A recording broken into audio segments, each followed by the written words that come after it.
হৃদয়ে রক্তকরণ হয়।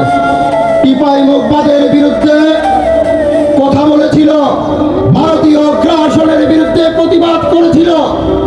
সাবেক বাংলাদেশের জাতীয়তাবাদী ছাত্র দলের নির্বাচিত সাধারণ সম্পাদক, সিলেটের মাটি ও মানুষের নেতা, সিলেটের এই কোটি মানুষের হৃদয়ের স্পন্দন, সাবেক নির্বাচিত সংসদ সদস্য, বিএনপির কেন্দ্রীয় নির্বাহী কমিটির সাংগঠনিক সম্পাদক, আমাদের সকলের প্রিয় নেতা এম ইলিয়াস আলী। এম ইলিয়াস আলীকে গুম নামক বন্দি কারাগারে এখন পর্যন্ত বন্দি রাখা হয়েছে।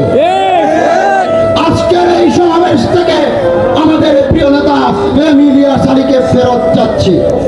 তারেক রহমান আসবেন, তারেক রহমান আমাদের তারুণ্যের স্পন্দিত ভূমিকা, তারেক রহমান স্বাধীনতা ও সার্বভৌমত্বের কাস্টোডিয়ান, তারেক রহমান যেদিন আসবেন সেই জিয়া ইন্টারন্যাশনাল এয়ারপোর্টে বাংলাদেশের লক্ষ কোটি জনতা তাকে রিসিভ করবে।